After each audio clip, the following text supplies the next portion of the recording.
This program is brought to you by the Florida Association of Museums and Florida Humanities. And funding for this program is provided by a grant from Florida Humanities with funds from the National Endowment for the Humanities.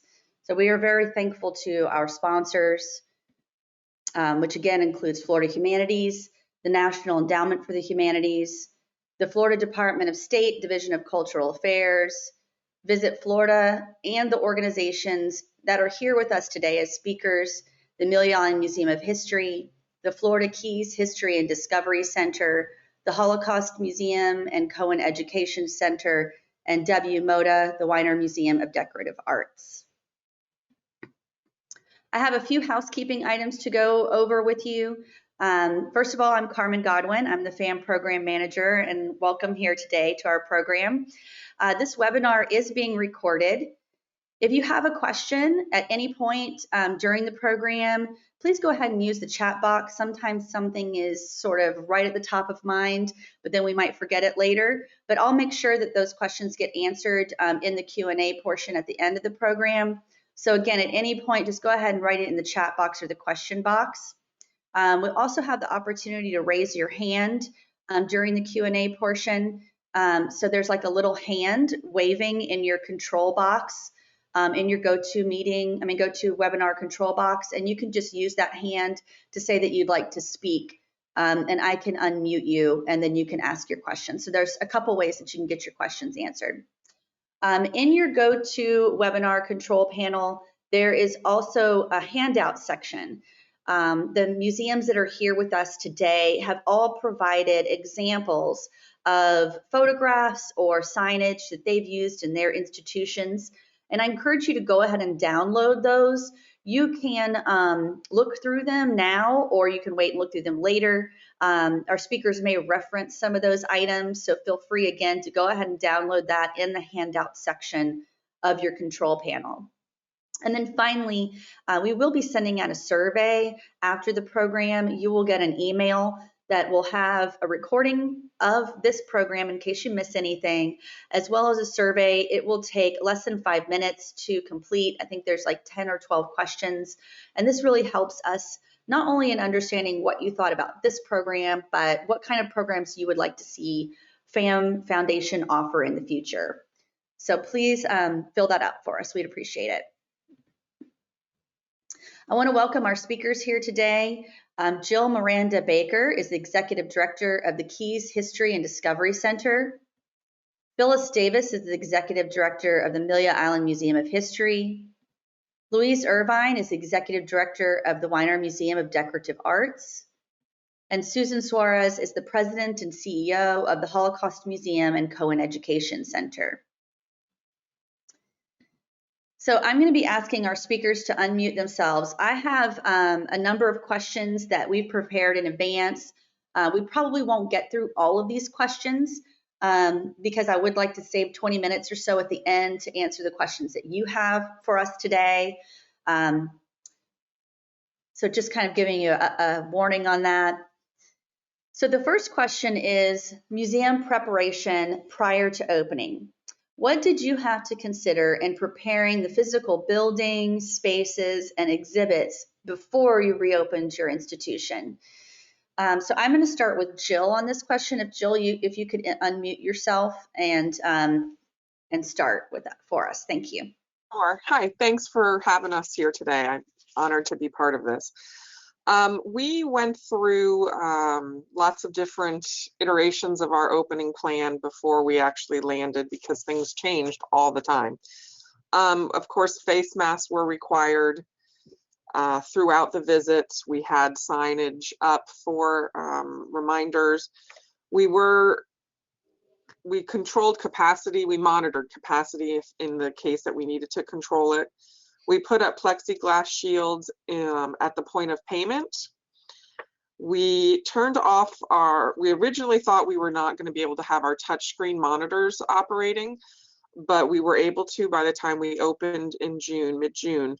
And we ordered stylus pens like this that you do the touchscreen, and we encouraged our guests to keep those. And that was an effort to not touch to eliminate or minimize touch points.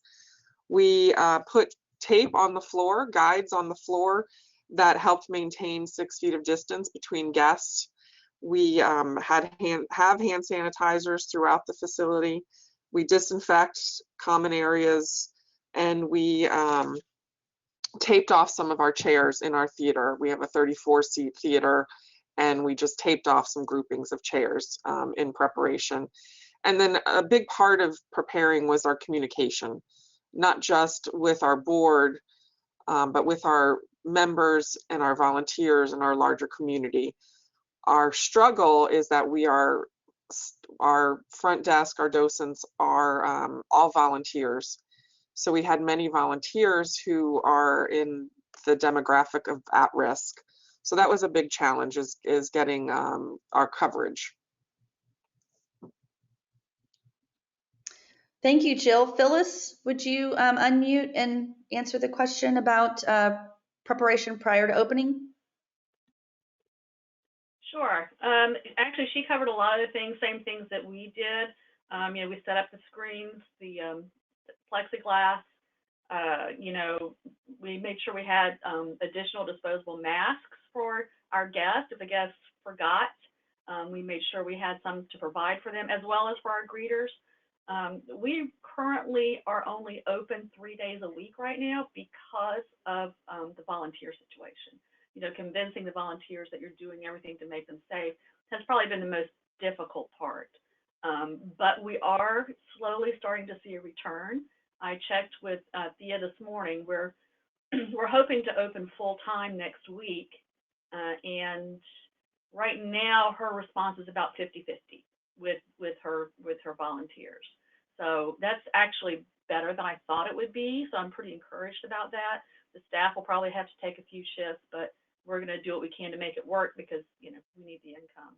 I said the other thing we did was we thought about all of the interactive. We don't have any touch screens, but we have buttons. We have a little telescope where kids can put their eye up and see the different types of ships that come through our port.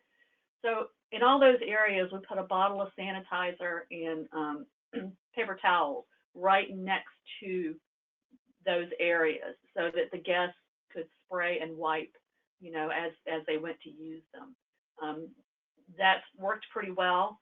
I would say one of the biggest concerns was actually getting the initial inventory. I don't know about y'all, but when we opened, getting hand sanitizer was, you couldn't find it. Fortunately, we have a local soapery. They make handcrafted soaps, and they started making hand sanitizer. So we purchased about 5 gallons from them.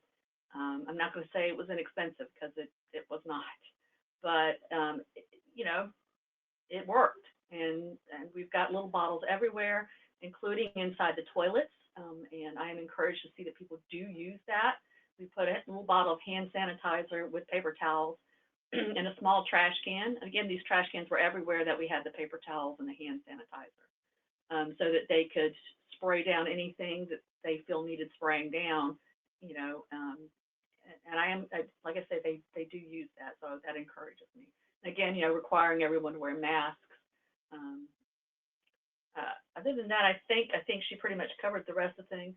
There was one thing we had to do as far as we have daily docent-led tours, so we had to adjust there and make those tours limited to 6 people. So because we have one room in particular that's fairly small, so again, everyone must wear masks and limited to 6 people for the daily led docent tours.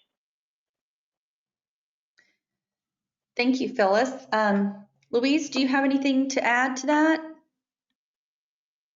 think we just followed most of the guidelines that the other speakers have commented on, but we also are in the situation that we occupy the 2nd floor of a building, so we had to think about things like access and how many people could be in the elevator at one time, so we had to limit the guests coming to reach us to 2 in the elevator or a family group. Most of our spaces are quite wide open, so we didn't have too many social distancing issues. and we removed the chairs and did all the signing, etc. We tried to do more on our video screens, which we have several throughout the museum, and we wanted to create more content for people to enjoy as self-guided, because our docent-led tours have been enormously popular, but we weren't able to hold them under the restrictions. So doing a lot more for self-guiding around and entertaining people as we go around were the main things that we focused on. But other than that, I think the other speakers have covered all the practical issues that we all had to consider. Thank you, Louise. Susan? Hi, yes. Just in addition, we did find getting some of the supplies was a limiting factor. That's why we didn't open really any sooner than we did. We opened on June 9th because it was very difficult to get plexiglass and hand sanitizer. They were very hard to come by, but I think it's better now. So a big change for us was not having our docents lead tours. Normally that's a very popular feature at our museum, is that we would have 1 or 2 tours every afternoon, one in the summer and 2 or more in season. But we didn't want people to gather closely to hear a docent, and we didn't want a docent to have to project their voice in order to be heard, because we know that that's not a safe activity. So luckily, we already had an audio tour set up. That was always an option for people, but now it is the only option. We are not having docent-led tours. They use the audio tour. We purchased disposable earbuds, and then we have tablets that they can use, or they can use their own device, their phone that they bring with them. So it's worked well for guests. They often don't really know what they're missing since they didn't have a docent tour before. It's been frustrating for our docents. They miss coming in and being able to lead those tours. Some of them do come in and just answer questions on an individual basis. But as the other museums have mentioned, it's been a little bit difficult to get our full cadre of volunteers. First, we opened 6 days a week, which is our normal schedule. And then since then, we've had 2 volunteers back out for our front desk coverage. So now we're only open 4 days a week. But September is historically our slowest month of the year anyway. So we don't feel that hurt us too much. It seems we're still getting the same number of people per week. They're just gathering on the 4 days instead of the 6 days. Thank you so much. The next question, I'm going to start with Phyllis, is related to getting your staff and volunteers prepared. And some of this has already been covered. You did cover some of this already, but please share any discussions, walkthroughs, training, or other preparation that you made with either staff or volunteers before reopening. Sure. A lot of it, we didn't do any what I would call official training. A lot of it was just gentle reminders as we went along. There were a few extra things that had to be added to the greeter's job and to the staff jobs. Initially, the staff would be required at the end of each day to go through and wipe everything down. We were able to transition that into the greeters. So they could take care of that. And actually, now they also go, not only in the morning, but about midday, they go do another wipe down, and then, so that we are ready for, and then again at the end of the day, so we are ready for the next day. The other thing was to get everybody in the habit. We also take temperatures. So we bought 2 infrared thermometers, and to get everyone, including all the volunteers, into the habit of having their temperature taken every day. I heard this morning we still had to chase a couple of employees down who had forgotten. So that's one of the procedures we put in place. Like I said, we had covered a lot of the other things already. Our biggest, concern again was reassuring our volunteers that we had their safety in mind, and so that's what we've tried to do. Thank you so much. Louise, do you have anything to add for staff and volunteer preparation or discussions? Yes, like most of the organizations, our volunteers have been on the older age group, the at-risk group. So we did lose a lot of volunteers moving into this. And we're so grateful for the ones who have stuck with us and felt comfortable about coming. I think the main thing to emphasize is even if you're not open to the public, the work of the museum still carries on. And we have an enormous amount of behind the scenes work that goes on at WMODA with all the cataloging and collections management. So really the issue with training has been about cross-training, because the traditional roles that people have played, either front of house, visitor services, docent tours, when we're not as active in those areas, it's been learning how to work in other areas. We've been ramping up social media. We've been doing more with our e-newsletter, getting the word out that way. So I would say as much as anything, it's been discussions about how to cross-train, how to fit into other areas, and how important that is to keep on going. Although we have been open since the end of May, and I echo all the issues about getting hold of materials and so on. But then, you know, we've been open also on a Saturday, which was previously one of our open days. But we realized that we were going to lose a lot of our traditional demographics with the change. A lot of our audiences are of the 55 and over age group. So we started to cater more for people in our immediate locality and also younger audiences. So that's been another focus of where we're cross-training and learning. It's been a very steep learning curve for everybody to develop these new skills. Thank you, Louise. Susan? We made a video showing all of the safety precautions that we put in place that we sent to all of our volunteers so that they could see what the museum looked like now with the plexiglass and the chairs being removed and all the different procedures. So that helped them make the decision whether or not they were going to come back. A couple of them also came in for in-person training just to see how it was. We also used timed tickets, and that took some work on the staff to figure out how to make that work. And we were very grateful to our third-party webmaster, who did a great job with that. And we took a lot of time thinking about all of the language that we wanted to put on our website for people buying tickets, how to explain what their experience was going to be like, getting them to click a little checkbox that says, by purchasing this ticket, you are affirming that you are not sick, that you don't have any of these symptoms, etc. But that's been working very smoothly.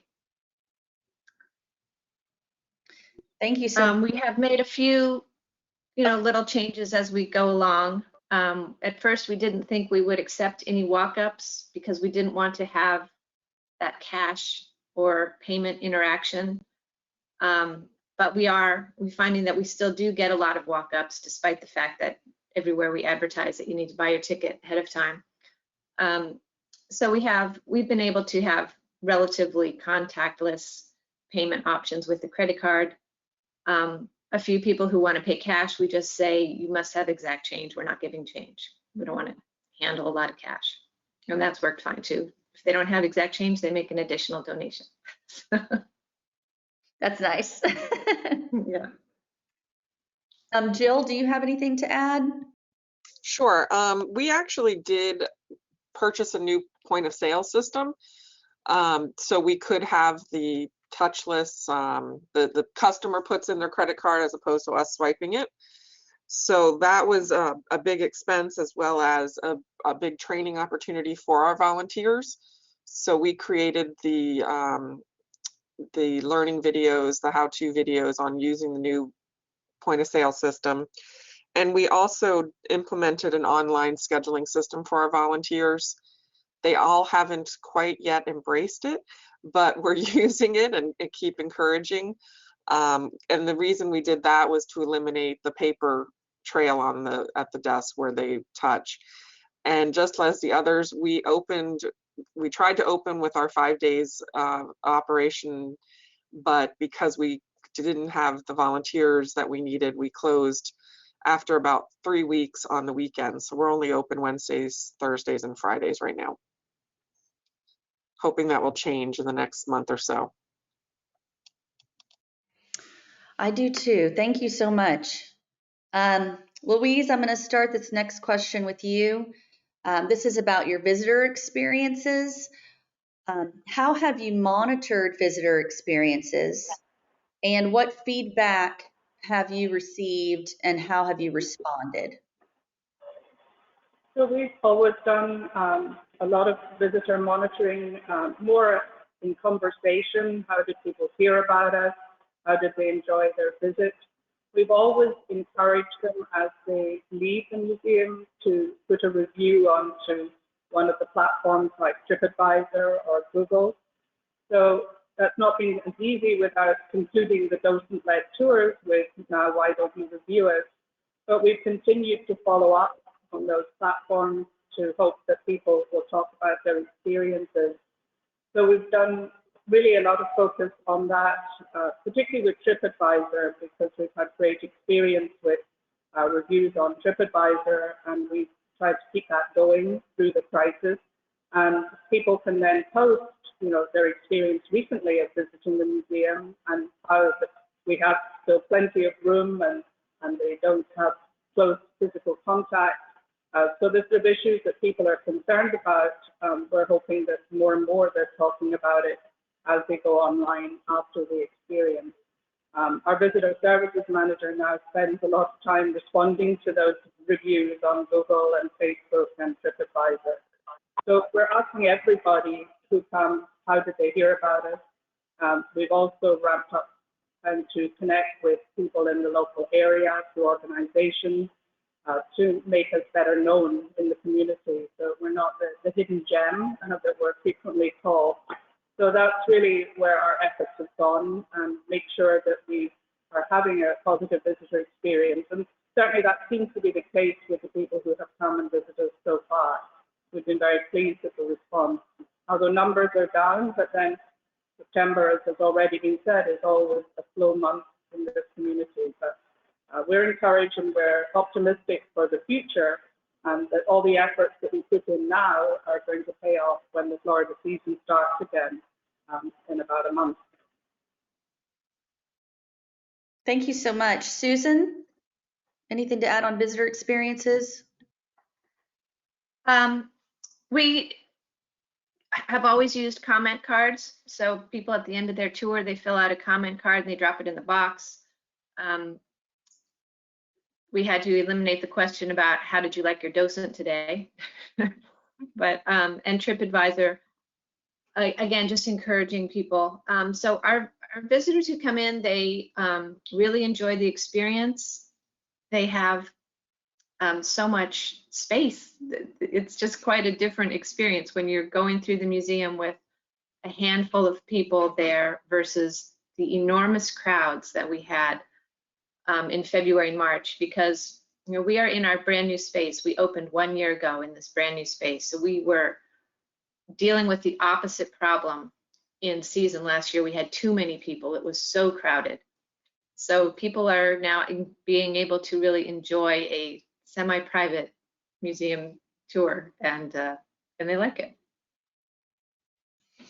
That's a great point. Jill, do you have anything to add on this? That we use a comment card. I think for the most part, our visitors' experiences have been very positive. We have not received negative feedback. We continue to receive the comment cards. It's an optional. We ask them if they take one, and they can mail it to us. So we have, it's all been very positive. People are grateful for something to do. I understand that. Phyllis? Sure. Again, we've done the comment cards. As far as the response from our visitors, actually has been very positive. We've not had any issues with anyone wearing a mask. We occasionally they'll need a gentle reminder. You know, we have staff people who, you know, they periodically go through the downstairs. I may have to say, you know, don't forget your mask, especially as we have one spot that the jail cell. We're housed in what used to be a jail. So we have one small exhibit that talks about that, and people love to have their picture taken there. So, you know, just yesterday we had to remind a couple of guests, okay, well, you know, you still need to wear your mask. So, but, you know, no problem. They're, oh yeah, we're sorry, we're sorry. We've not had any issues. And like, you know, we've been monitoring TripAdvisor also, and just got a great, you know, 4-star review yesterday. So I would say overall, the visitors have accepted it. They're just happy to be able to get out and do something. Thank you so much. Susan, I'm going to start this next question with you. What worked well? What didn't work at all? What changes were made from your reopening plan and why? Okay. Well, the one change which we just made a couple of weeks ago is to go from 6 days to 4 days a week that we're open.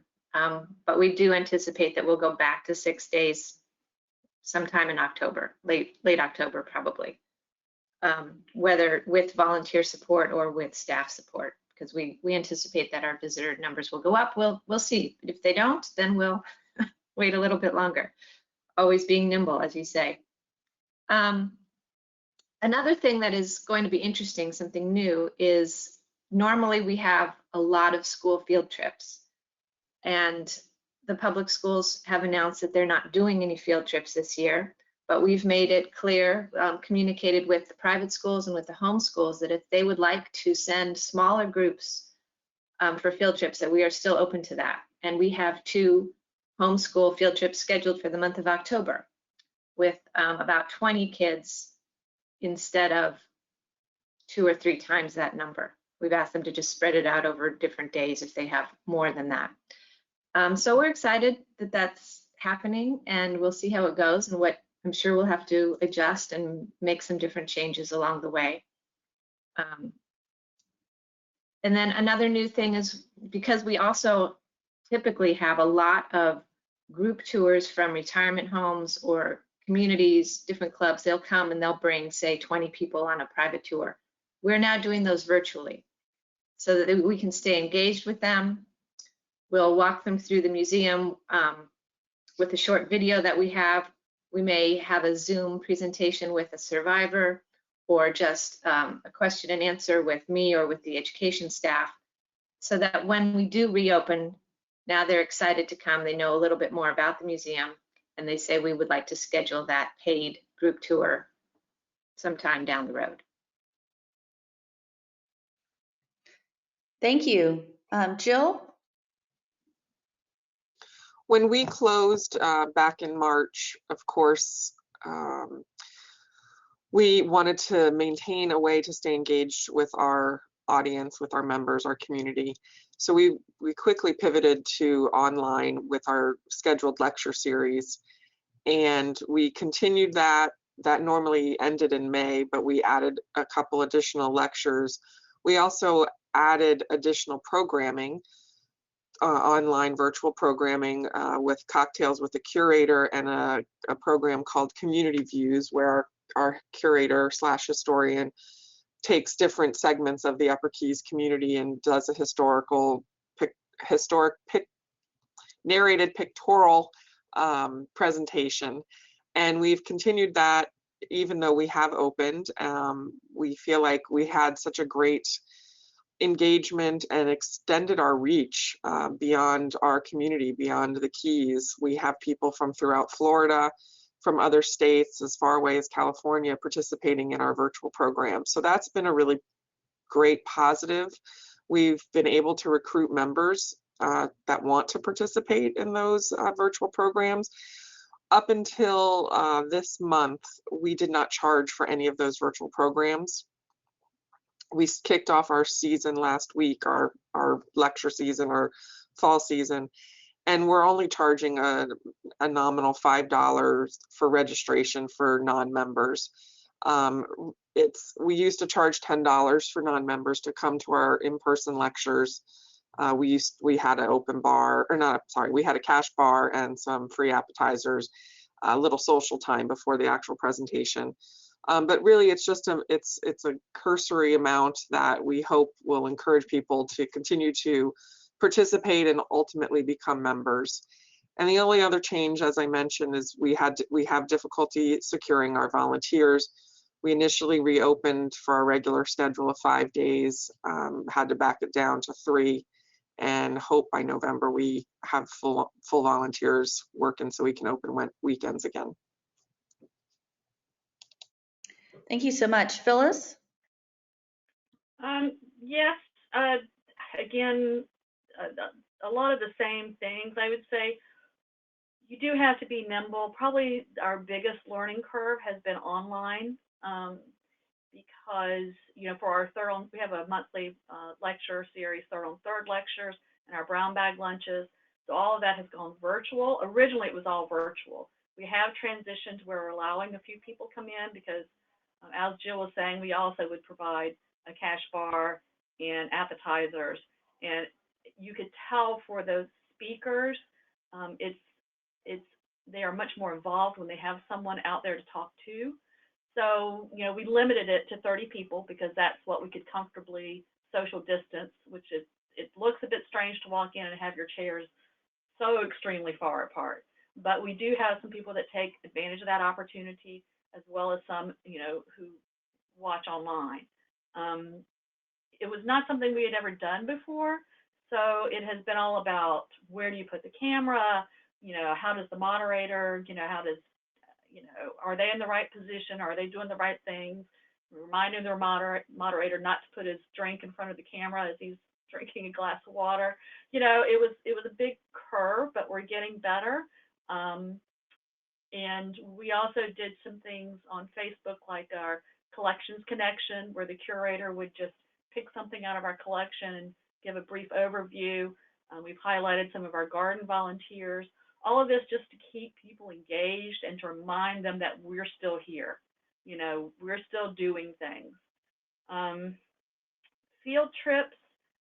We also have field trips. We have a grant that pays for ours. So the grant covers about a quarter of the cost. So it's really a lost leader for us, but we feel it's an important thing for our community. We haven't had very many so far, but we have had a couple. And what we were able to do was to schedule them on the days that were closed so that they were not in with our regular guests. We could spread them out. They could basically take over the whole museum instead of needing to be in a group. We could break them up into small groups. Now, next week, we're hoping to go back. Normally, we're open 7 days a week, but we're just going to go for 6 days a week. So that's going to change. We don't have any field trip scheduled in the near future, so I'm not sure when that happens, how we're going to handle it, but we will figure it out and we will adapt. I'd say that's the biggest thing, is just, you know, be ready to think on your feet and problem solve. You know, get your team together, you know, and solve the problem. Thanks, Phyllis. Louise, do you have anything additional to add? Well, like some of the other organizations, we started with a timed reservation system, and then we found, in our experience, it was a deterrent. I mean, mainly the phones did not ring. We were trying to handle it by phone calls and appointments and so on in the very early days, but I think it ended up being a deterrent. People were then not eager to visit us. So very soon we kind of moved away from that. So we're relying much more on walk-ins, although people do still call to see that we are open, and we encourage them to come along. We've had people make little groups to join here, but we haven't done any of our major group work. And that's been a huge change for us, because that's mainly what we relied on, was bus tours coming from all the surrounding communities with about 60 people on board. So our whole way of working with the public has changed, and we've had to make a lot of adaptations for that. We weren't very strong on the virtual side. We're still on a huge learning curve where that goes. We have practical issues in the building with loud air conditioning and so on. So we're trying to master those and move forward. We've kept our traditional e-newsletter going throughout. We've been doing that for several years now. And that's been our main way to engage with our audience, because most people who have visited us sign up to keep in touch with us remotely. And of course, that goes then nationally and internationally, because many of the visitors are from out of town. And that's been mainly our experience, that the visitors have moved from being out of state, out of town, out of country even, to relying on a much more local audience that don't have far to go, and trying to build ourselves as a neighborhood attraction. And we've partnered with other organizations like the Broward Arts Month, the BAM program, and we work with Groupon.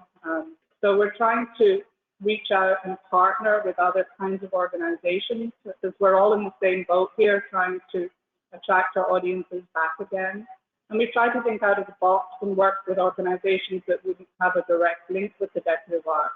So recently we've been working with Art for Eight on their program of photography and film contests. And we've been working with the Thousand Mermaids Project on their coral reef rebuilding. So other kind of themes that capture the public imagination and becoming part of that. And one of the major events that we ran through the lockdown was a harp concert in the museum, where we had a wonderful harp performance, all virtual and live streamed, which we launched on Facebook and YouTube, and which can still be seen through those channels. So that's really what's been keeping us busy. But as I say, it's always been the learning curve when we're entering these new virtual worlds. Thank you so much. We do have 2 more questions. However, we're getting to a time where I'd like to make sure that if you, the attendees, have questions, that you get those answered as well. So please feel free to type your questions in the chat box if you're shy. If you'd like to raise your hand also, there is a hand signal in your GoToWebinar control panel. You can raise your hand and I can unmute you if you have a question.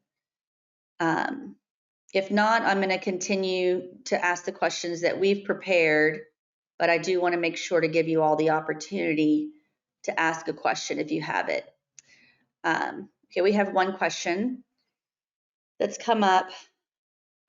And again, for my speakers, at this point, for the audience questions, if you have a thought on one of these, if you'll just go ahead and take the opportunity to answer it instead of me calling on you. What were some unexpected issues that arose during reopening?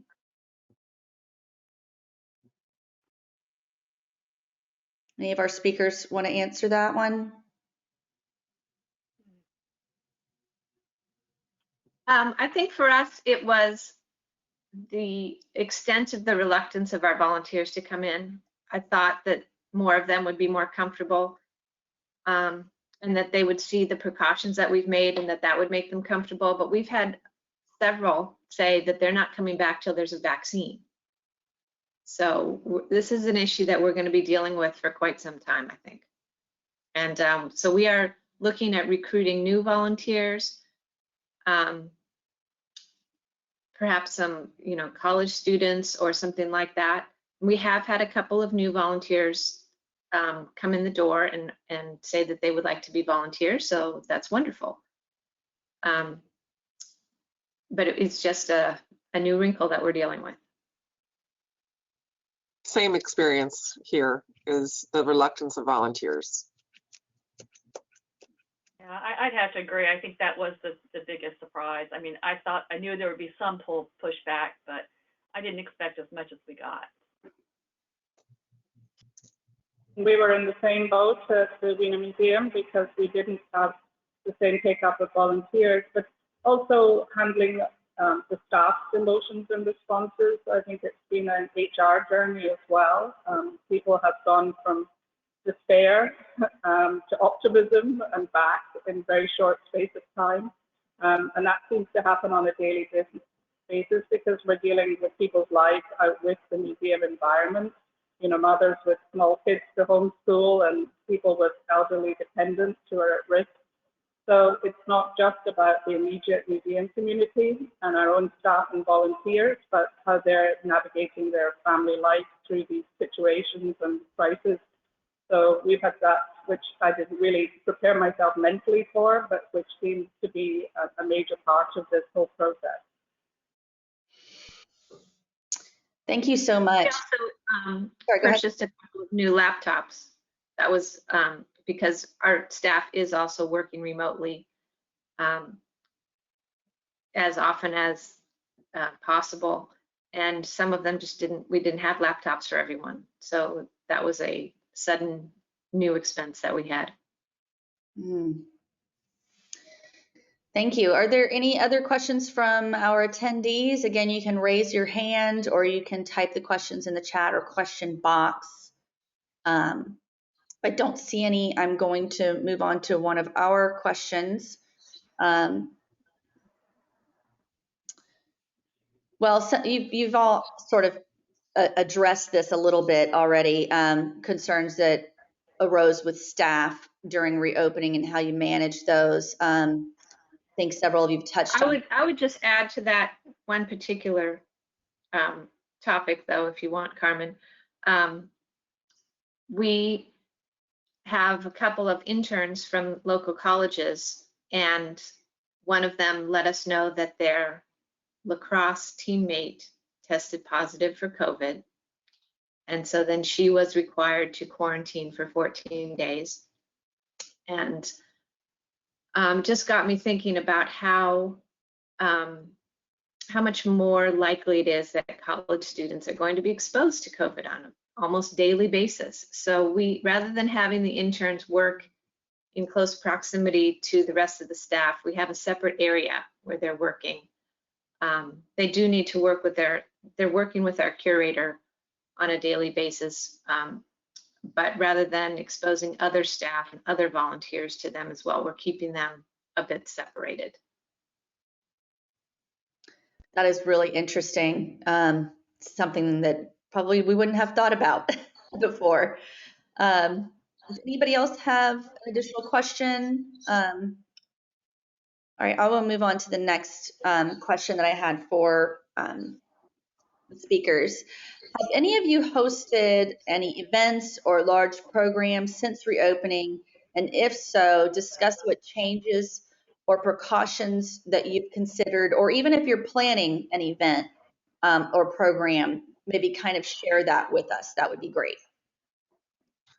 Our signature event for the museum, which brings in about a quarter of our operating budget, is scheduled for November, and we typically start planning in May. We didn't really make any firm decisions until July, August on what we were going to do, but we are doing an all virtual gala and having it on the same day. We are going to have 2 micro fundraisers leading up to the event.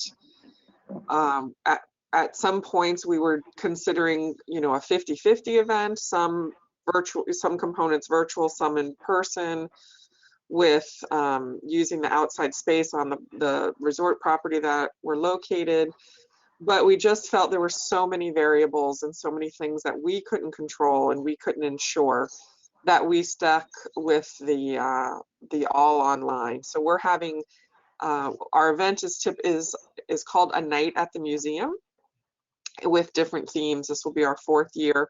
So we changed it up a little bit and we're calling it A Night for the Museum, Together from Home. It'll be literally an hour. They can participate for free, or they can buy a gala to-go box, which is the donation component, that will have a gourmet 4-course meal with an appetizer, salad, entree, dessert, a signature cocktail, which are donated, and wine, as well as a floral arrangement that they'll be able to pick up. So we're hoping we have a lot of participants in that regard, because that will be in part how we will raise money. We have had success with our sponsors, past sponsors, so that's been going well so far. We added the 2 micro events that are also virtual. One is a wine tasting and one is a specialty cocktail class. And those 2 cost money to participate. And we're just hoping that we have enough participation. We had 220 people at our event the last 2 years, which is our maximum capacity. And we just don't know what to expect. But talk to me again in November, after November 14th, and I can let you know how it went. But it's very unnerving to try and make these plans. We feel like we're behind in our planning and in our publicity just because it just took us a long time to land somewhere where we felt comfortable. But we're gearing up, and it's, I guess, 6 weeks away for our big event. But fingers crossed, we're doing all the right things up until now and keeping everybody engaged with all of our virtual programmings and social media, Facebook, and our YouTube channel, etc. Yes, Jill, please update us on that so that we can share that information, because that sounds really interesting. Good luck with that. Hope it goes well. Thank you. Does anybody else have anything to add on events or programs? Yeah, sure. Oh, sorry. Yeah, sorry. Go ahead. I was just going to add, we've been doing some fun events in the museum, so mini events, so people can engage in a trivia trail around the museum, which we thought up to really replace our docent tours, but has become a sort of whole mini event in itself as they go around having fun. And it seems to be popular with all ages, not just the younger audience. And like Jill, we're planning for events in the fall. We've got a November event. One of our main revenue drivers has been the revenue from our gift shop, our museum shop. And of course, that has virtually disappeared through the crisis. So one of the opportunities we have is to have a selling exhibition related to the work that we have in our permanent collection of art or ceramic art from South Africa. And so that's going to be hopefully an opportunity for people who collect and who enjoy that particular aspect of art to both add to their collection and support the museum at the same time.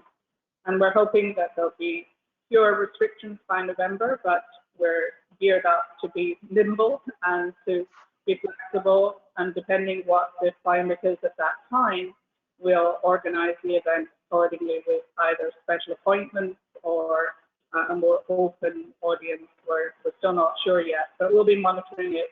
But the main thing is that the show will go on, and we're really following in that sort of British spirit from that point of view, that we're going to carry on, keep calm and carry on.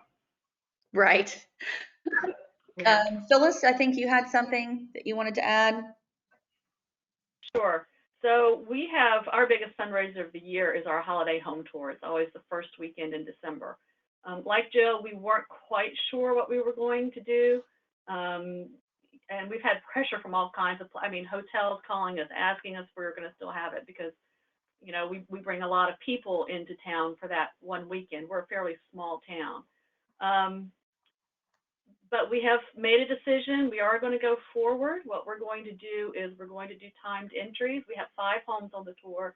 So we'll be doing groups of 5 people for each time slot, and they will rotate through the homes. Each home is a 2-story house. So we'll be bringing the first group of 5 in. They will go straight upstairs where they'll have a docent who'll give them a brief overview. After 15 minutes of perusing the upstairs, they will be sent downstairs. And then a second group will come in and go upstairs, and then we'll be rotating those groups throughout the day. Now, it is going to be a reduced number. Normally, we see about 900 people per day. This will limit it to 600 people per day. So our income will not be as great, but it's better than nothing. So we're not sure how it's going to work. It's the first time we'll be doing this. It's going to be a great learning curve for our guests, many of whom are, in the older range and not quite so computer literate because they will have to buy their tickets online, whereas before they might have come by the museum to purchase them or called to purchase them. It is going to be a learning curve, but we're crossing our fingers. This process will also require fewer volunteers, which, as you've heard, is one of the major issues. So whereas before we would have a volunteer in each room discussing the items in each room, now so you could have 10 volunteers per house. Now it will be 4, 1 upstairs, 1 downstairs, 1 at the front door, and 1 at the back door. We hope it's going to work, but you never know. But if you don't try, you certainly won't know. So we will see how it goes. There have been a couple other small things that we've done for things like the summer camp. We created a boxed summer camp. So that was actually very popular, and we're going to start selling it in our gift shop.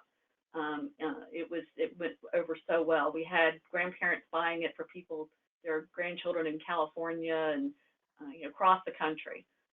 So we did a boxed summer camp, and we're getting ready to follow that up with one for adults, and it's going to be murder, mayhem, and mystery. And it'll be different locations around town where they have to go and do a selfie. There may be, alcohol involved, because there'll be a couple of bars. You, of course, have their own restrictions set in place. So we're going to see how that went. If it went as well as the summer camp, we'll probably continue it. One thing I have found is during this process, it's forced you to rethink a lot of things. I anticipate with this home tour, it may be a process that we use going forward because it will eliminate. One of our problems was always the long lines of people waiting to get into the home. This is going to eliminate that. So, I don't know. Use it as a learning tool. It's my best advice. Thank you so much. Susan, I think you're the only one who didn't answer that. Do you have anything to add to that question? Yes. So we have 2 large fundraising events every year, and the first one is a luncheon that's typically 300 people at a hotel. That's in December. So we're calling it the virtual luncheon. There will be no luncheon involved. And in order to avoid any potential technology glitches by doing it on Zoom or anything else, we decided to pre-record the whole thing. And so it will be a 1-hour pre-recorded show that we will then release on YouTube at the designated time that the luncheon happens. We have a few people who are going to be what we call watch party hosts. So for the larger donors, sponsors, they can purchase a seat at a small number of watch parties at individuals' homes. And we will also have a watch party at the museum for a limited number of people. And our sponsorships are coming in very nicely. People are really giving at the same level that they gave in the past. So I think it's going to be very successful financially because we're not going to have the enormous cost of doing a luncheon at the Ritz. And I hope people enjoy it. But I think it will be a very good program. And then we'll see what happens for our second fundraiser, which is scheduled for March, how that's going to work. I can't wait to hear the results of all these creative ideas. Maybe we can host you guys at our conference if we're able to have it next year to kind of talk through what came out of it. We have time for one more question. If someone has a question they want to type in the chat box or raise their hand in the control panel, we can do that. If there aren't any other questions, I just wanted to really follow up to what Phyllis was saying about how we're learning new things, and some of these new things may stick for the long term. That timed tickets, they may help with our crowd control in the future when we were getting too many people. And the virtual programs really help with some of our folks who are more isolated and homebound. So we will probably continue some virtual programs in the future. Not everything has to be at the museum. I agree. I think that to me, that's what I've seen and I'm hearing from you all today is that, there's the biggest challenge that most of us have dealt with, and what's come out of it is that you all are meeting the challenge. You're getting super creative, and some of these creative things may be things that can help you in the future and allow you to branch out to new audiences and things like that. So it's really exciting to hear just how creative you all are being during this time. I want to thank all our speakers for being here today, and just go over a couple things. Again, a survey will be emailed to you. If you'll please just take a few minutes to fill that out, it would be a great help to us. Please keep updated on our upcoming programs. Our website is flamuseums.org, or you can visit Facebook, Twitter. Our handle is FLA Museums.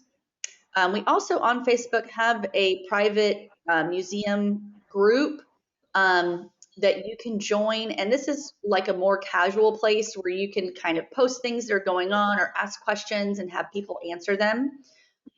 Some of the programs that we have coming up are listed below or listed on the screen. And then the programs that we have partnered with Florida Humanities and the National Endowment for the Humanities will be coming up as well. And we encourage you to check out our website.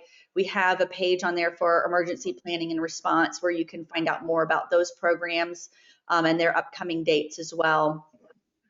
Again, I just want to thank you all. If those of you who are online now want to connect with someone, if you're thinking about reopening, if you're thinking about expanding your hours, if you have questions, we have a network of people who are here to help. And we will connect you with another museum professional, maybe someone who you heard from today. So feel free to reach out. My email is Carmen, CARMEN, at flamuseums.org. You can also go to the website to get that email. And so we really want to be here as a resource and to help you. So please reach out to us if you'd like to connect with another museum professional through this process. Thank you to our speakers. Thank you all for joining us. And we're going to sign out. Take care. Thank you, Carmen. You're welcome. Bye.